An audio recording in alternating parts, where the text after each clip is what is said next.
ഇവിടെ ഉണ്ടായ സംഭവത്തിൽ ആരെയെങ്കിലും പ്രതിക്കൂട്ടിലാക്കാനോ അല്ലെങ്കിൽ മുൻവിധിയോടുകൂടി ഇന്നതാണ് കുഴപ്പം എന്ന രൂപത്തിലേക്ക് നമ്മൾ പോകുന്ന ഒരു ശരിയല്ല. പരിശോധിച്ച് ആ കാര്യത്തിൽ കാര്യങ്ങൾ അല്ല ആവശ്യമാണെങ്കിൽ ചെയ്യും. അത് പരിശോധിക്കാൻ പറയാൻ പറ്റുമോ? നമുക്ക് മുൻവിധിയോടുകൂടി ഒരു കാര്യത്തിൽ ഇന്നതാണ് കുഴപ്പമെന്ന് പറഞ്ഞിട്ട് ഒരാളെ ഒരു സംഭവം ഉണ്ടായി എന്തോ അല്ല ഉണ്ടാകുമെന്ന് പരിശോധിച്ചല്ലേ പറയാൻ പറ്റൂ.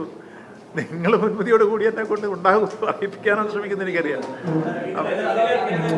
അല്ല ഈ കാര്യത്തിൽ ഉണ്ട്. അപ്പം ഇല്ല, നിങ്ങൾ കുറച്ച് മര്യാദയ്ക്ക് സംസാരിക്കുന്നത് നല്ലതാണ്. നമ്മൾ നമ്മുടെ മിനിസ്റ്ററോട് സംസാരിച്ച ഭാഷ ഞാൻ കേട്ടു. അല്ല നമുക്ക് ശാന്തമായി ഞാൻ പറഞ്ഞു, നമ്മളെല്ലാം അന്യോന്യം അറിയുന്നവരല്ലേ. ഈ കാര്യത്തിൽ ശാന്തമായും ഭൗതികമായിട്ട് ഏത് ക്വസ്റ്റിനും ആൻസർ ചെയ്യാൻ ഞങ്ങൾക്ക് കിട്ടുന്നവർക്ക് കഴിയുന്നവരാണ്. അപ്പോൾ അതുകൊണ്ട് നിങ്ങൾ ഏത് ചോദിച്ചാലും അതിന് കൃത്യമായ മറുപടിയുണ്ട്. അപ്പോൾ ഇവിടെ ഈ വിഷയത്തിൽ ഞങ്ങൾ വന്നു കഴിഞ്ഞപ്പോൾ നിങ്ങളൊരു ചോദ്യം കൂടി ചോദിച്ചു. ഈ കാലതാമസം വന്നില്ലേ?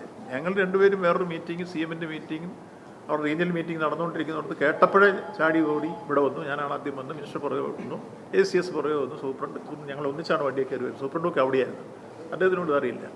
അപ്പോൾ ഇവിടെ വന്ന് കണ്ട രംഗം വെച്ച് ഞങ്ങൾ ആദ്യം ചെയ്ത് ഞാൻ ഫയർഫോഴ്സിൻ്റെ ഡിസ്ട്രിക്ട് ഓഫീസർ, NDA ഓഫീസറിനെ വിളിച്ചു വരാൻ പറഞ്ഞു. നിങ്ങൾ അടിയന്തരമായിട്ട് ഇത് മാറ്റാൻ ആവശ്യമായ ഇഷ്ടാച്ചി കൊണ്ടുവരാനുള്ള നിർദ്ദേശം കൊടുത്ത് ഞാനാണ് അടിയന്തരമായിട്ട് ആ കാര്യങ്ങൾ ചെയ്യിച്ച് അങ്ങനെയാണ് പെട്ടെന്ന് ആ സാധനം പൊളി.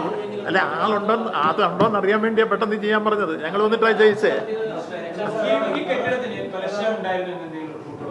പണ്ട് കൊണ്ട് എപ്പോഴും 2013 തന്നെ ഈ 2013 തന്നെ ബലക്ഷയം ഉണ്ടെന്നുള്ള റിപ്പോർട്ട് ഉള്ളതിനെ തുടർന്നാണ് 2016 അധികാരത്തിൽ വന്ന് പിണറായി ഗവൺമെന്റാണ് ഇതിനു വേണ്ടി ഫണ്ട് വെച്ച് പണി ആരംഭിച്ചത്.